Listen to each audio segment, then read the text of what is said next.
In our first story tonight, Ghana's total debt in relation to the size of its economy would reach 66% next year. This was contained in the IMF's Fiscal Monitor report released today. Let's cross over to Washington, D.C. for more on this. My colleague George Yafe is standing by. George, first of all, help us make sense of this latest report released by the IMF, and what is the basis for their projection?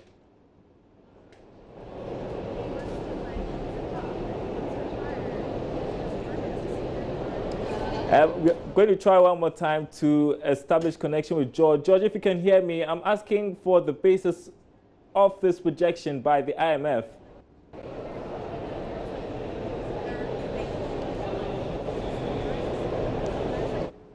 Obviously struggling to reach George. We'll try and re-establish contact with him as and when we do. But the latest is that Ghana's total debt in relation to the size of the economy is projected to reach 66% by next year. Do we have George on the phone or not? All right, so we want to move on to one other story in relation to the IMF World Bank annual meeting is going on there in Washington, D.C. While we try to re-establish contact with George, Finance Minister Ken Ofori-Atta is challenging global investors to put their money behind Ghana's growing economy. He cites especially the financial services industry and agriculture sectors as safe investment that should guarantee high returns in the coming years. According to him, the strides so far made in stabilizing the economy signals a beginning of an improved business-friendly environment in Ghana, which investors need to capitalize on. The finance minister was speaking at an investment pitch on the sidelines of the IMF World Bank annual meetings in Washington, D.C. We've created a pretty positive environment. I think the spirit for people to do things differently is manifest and is clear. At least on the international level, Moody's, Fitch, and S&P have all upgraded us, given the type of work that is being done. But I think the commitment of the team and the commitment of the president in terms of moving Ghana beyond aid, it's something that we are not compromising on. And we feel very deeply that Ghana can be that pillar of stability, that beacon, which will then really push to get private sector investment, be the hub for Africa.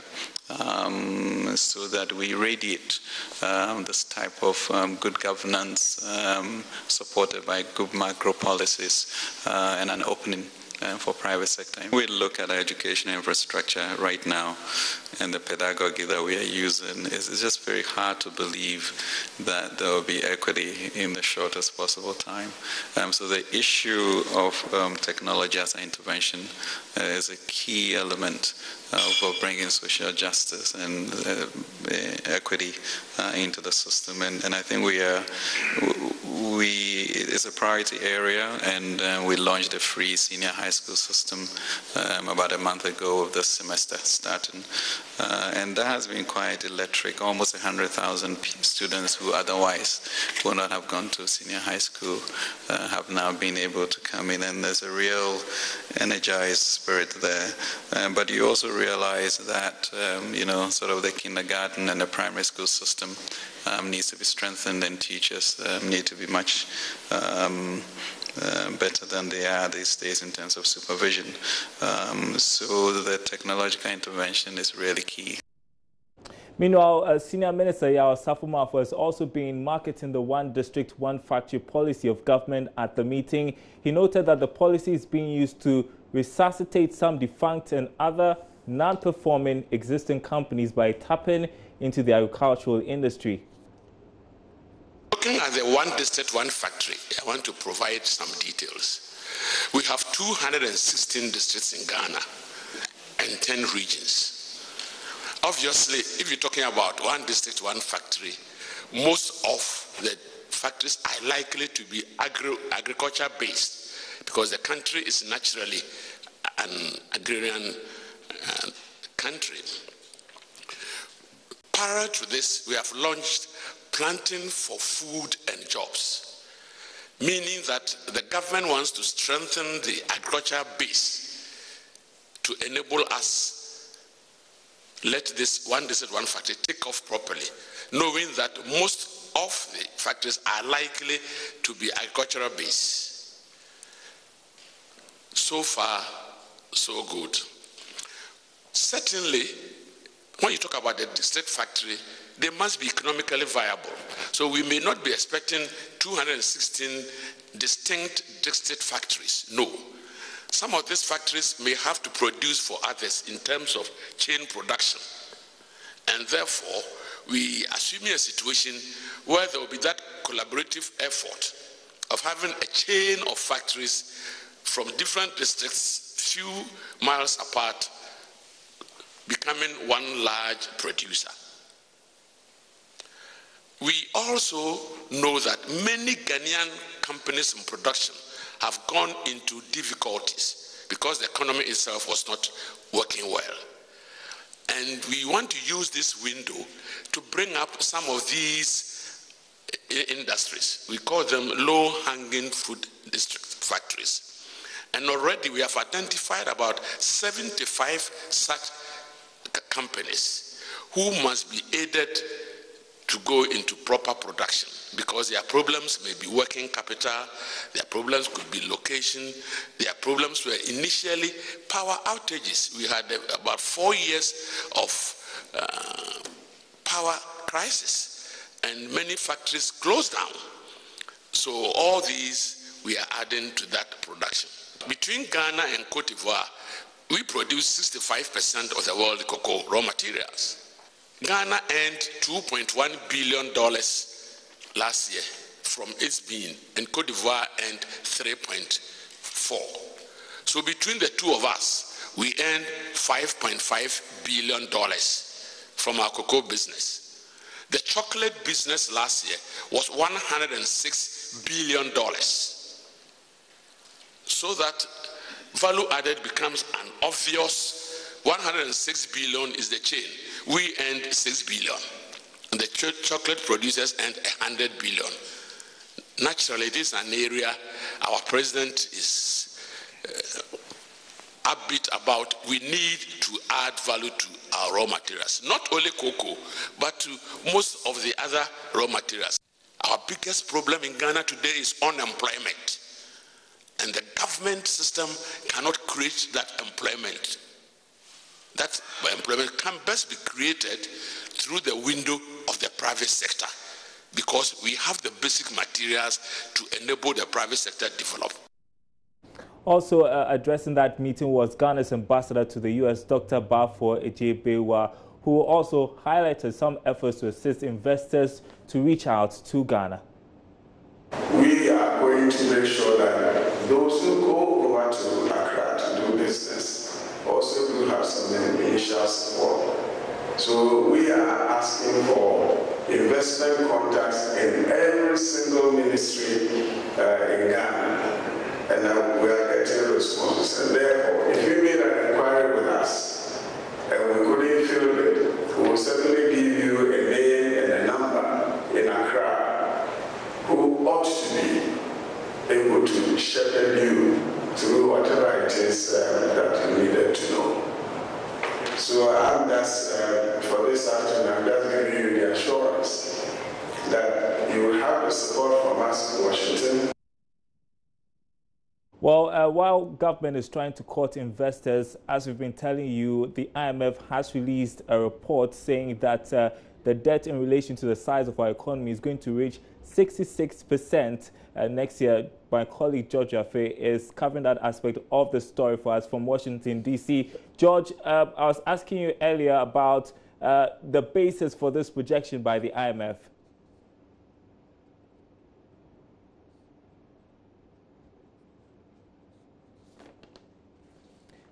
George, can you hear me? I attribute this to government decision.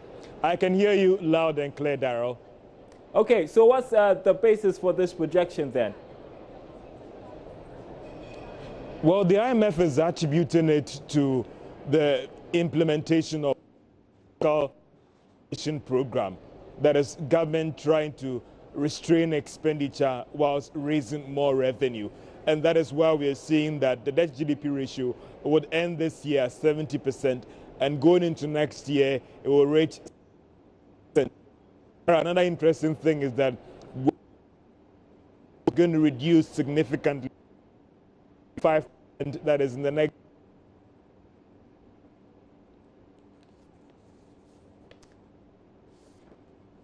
Swiftly, the program aimed at trying to restrain expenditure and raise more revenue.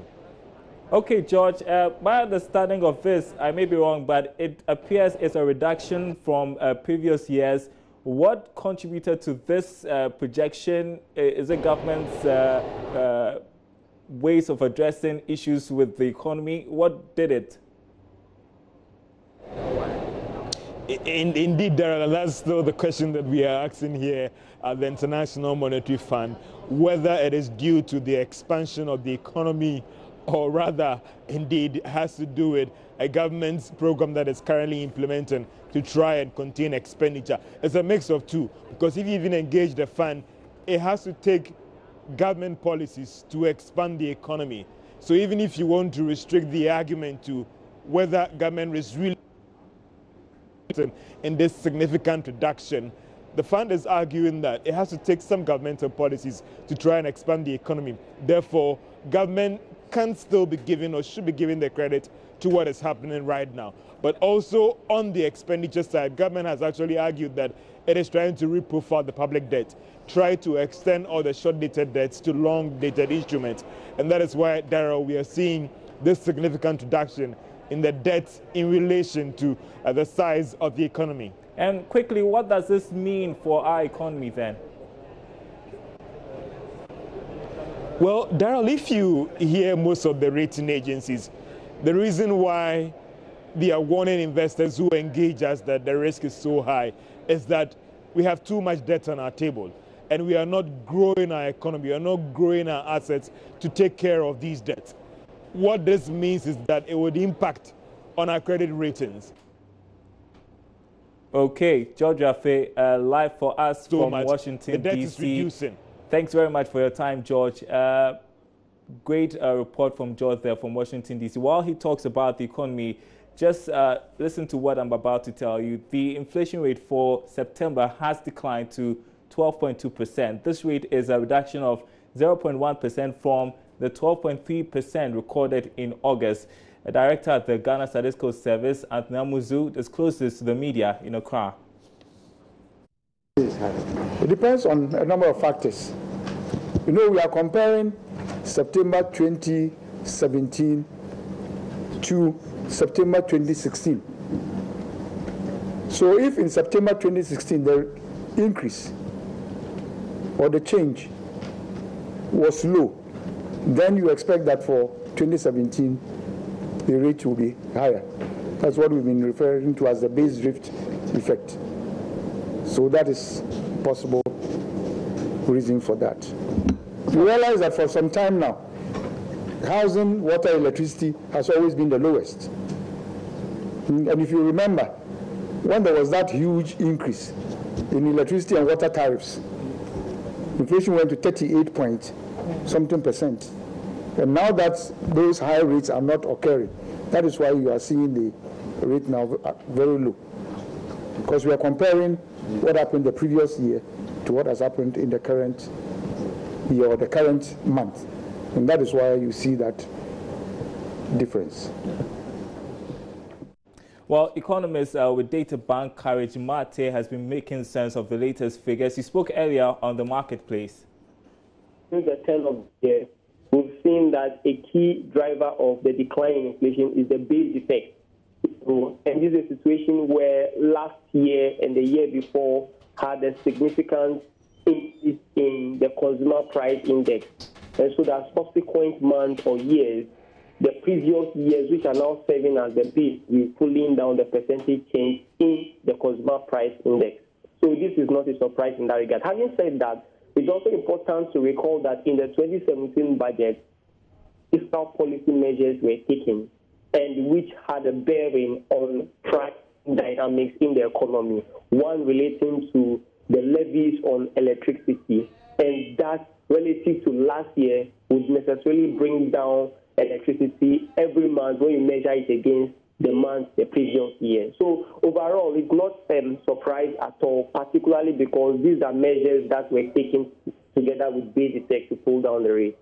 All right, so do you expect this reduction to continue for the month of October? Yeah, absolutely. In fact, I'm just checking the numbers before coming to do this interview. I noticed that we may see a substantial decline in October, mainly due to another round of base effect. Because from what I am saying, the base for October 2016 appears relatively high enough to pull down the percentage change. And so we are likely to see inflation dropping down to the higher end of 11%. I mean, we see it about 11.7, 11.6, 11.8, but it will drop substantially in October, I expect, because of base effect. Well, moving on, and ahead of the November budget presentation, the director of the Institute of Statistical, Social and Economic Research, Professor Felix Asante, has called for the implementation of the National Identification Card to help increase the collection of tax from the informal sector. He says he's expecting the budget to capture a lot of fiscal discipline and plans on how to make institutions work effectively. He believes that broadening the tax net to include the informal sector will strengthen the economy in 2018. You know, we raise issues of being fiscally disciplined, and what we are doing should be very, very efficient. Because all the issues and all the recommendations we've given are not new. What is lacking is institutions working. And I'm hoping to see that efficiency, fiscal discipline, and allowing our institutions to work to feature in our budget. Because without this, the planting for food, all the ideas will not work. In the area of revenue, we've all agreed that we need a lot of revenue, and I'm hoping that the government will come out with plans. What is missing is broadening the tax net, and we need innovation and ideas to do that. We all know the informal sector is not on it, and I'm hoping to see the budget an attempt to bring the informal sector.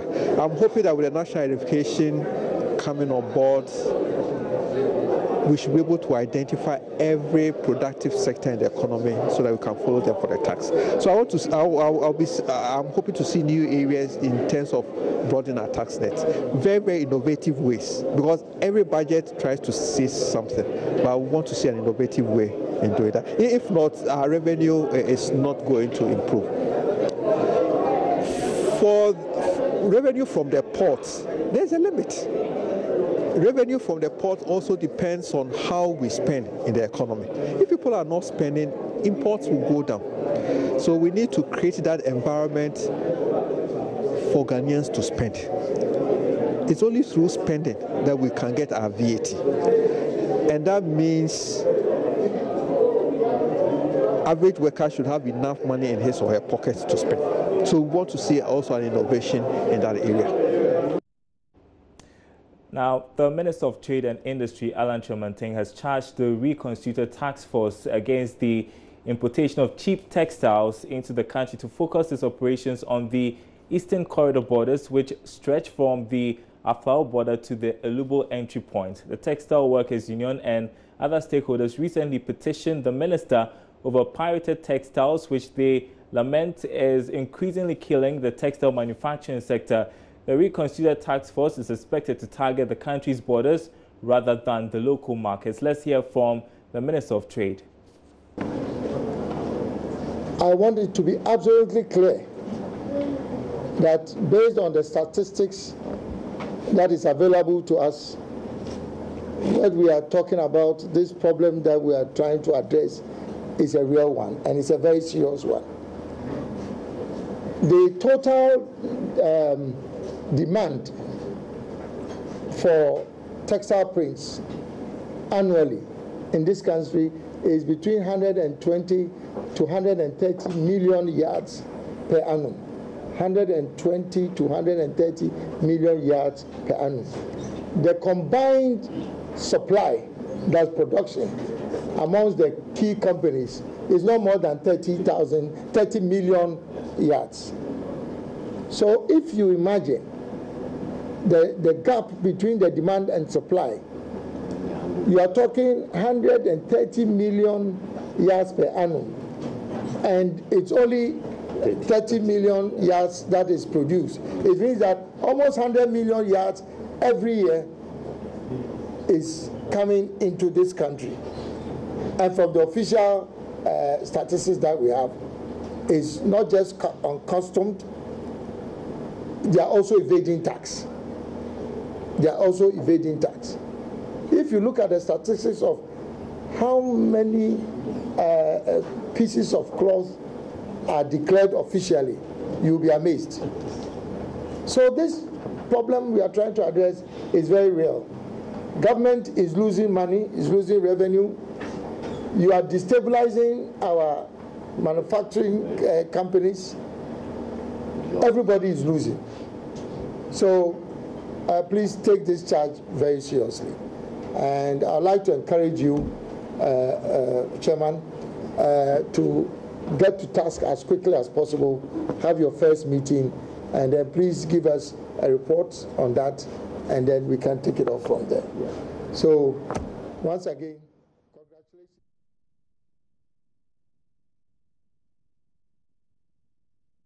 All right, so that was Trade Minister Alan Chomanteng addressing the newly constituted task force to fight the menace of pirated textiles. Now, moving on to the Joy Business Van, the story about Charles Ofori Antipim, who identified a challenge with studying science right from basic school.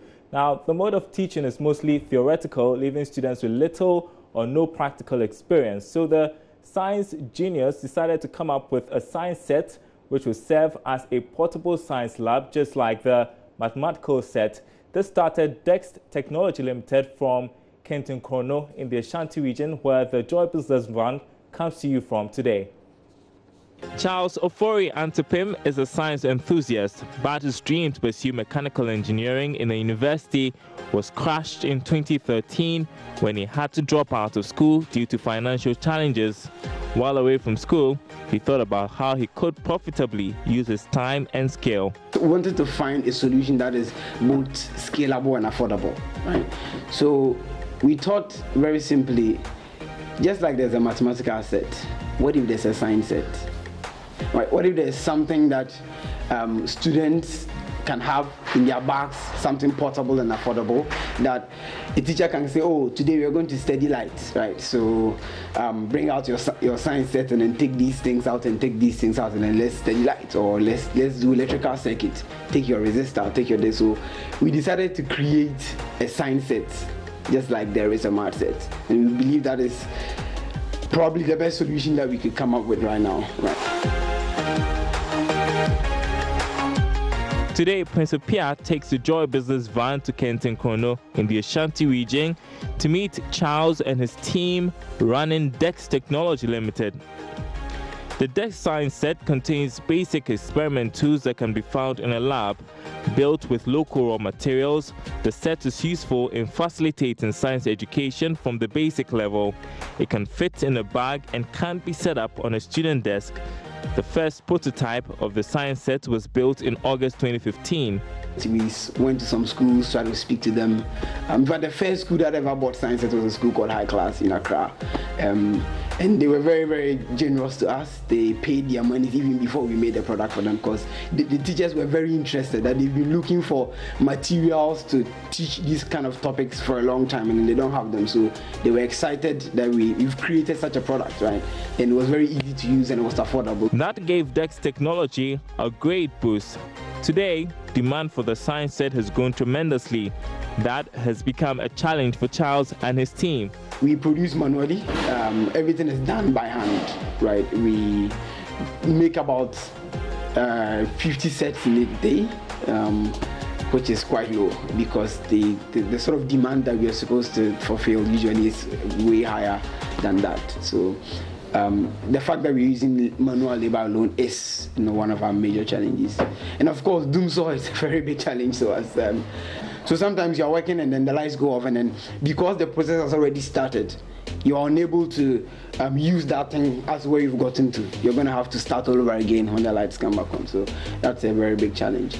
And then also pretty much finances. If we have the right capital, we will be able to expand, right? We'll be able to get the right machinery, make more sets, employ more people, and then be able to get a science set to every student in Ghana, right? Which would be really amazing.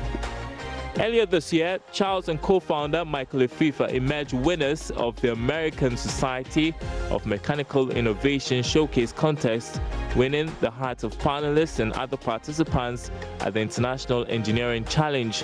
9 finalists from Uganda, Tanzania, Kenya and Ghana were shortlisted out of the 30 finalists. The winners become part of the innovative Showcase Alumni Network, a global community of hardware innovators. Charles and his team ultimately aim to generate more interest in science education. That is our goal currently, to be able to scale up properly and then be able to get science sets to every student in Ghana, and then be able to change that notion that Ghana's education is only theory and there's no practical. Now there's a scalable and a very affordable, simple solution that can help solve that problem of lack of practical science, and it's a science set. Charles has not given up on pursuing mechanical engineering at the university. He hopes to go back soon.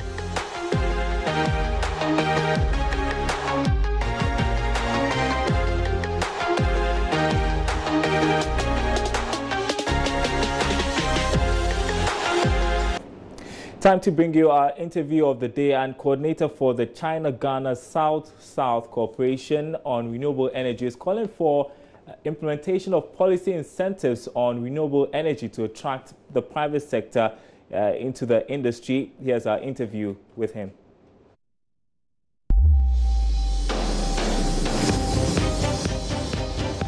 Interview of the day.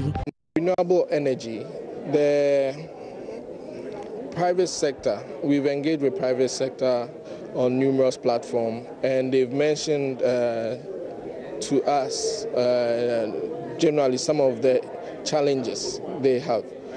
Number one is the high cost of financing. Because of the high cost of financing, first, it's difficult to even get users to buy into some of their products. And what we've done through this is to bring the banks very close to these, to bring them to discuss and to understand what the processes are, understand the industry, and also help them, get them to package very good incentives for the industry.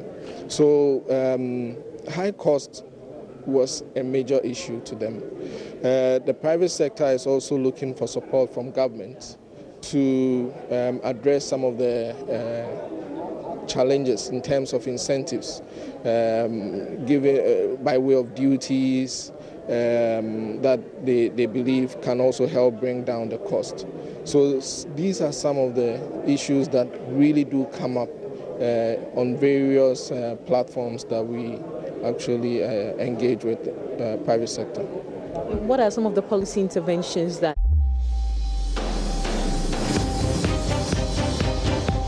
Interview of the day. And that's our program tonight. There's more news on our website, myjoyonline.com/business. Get yourself updated. My name is Daryl Powell. You're back same time tomorrow.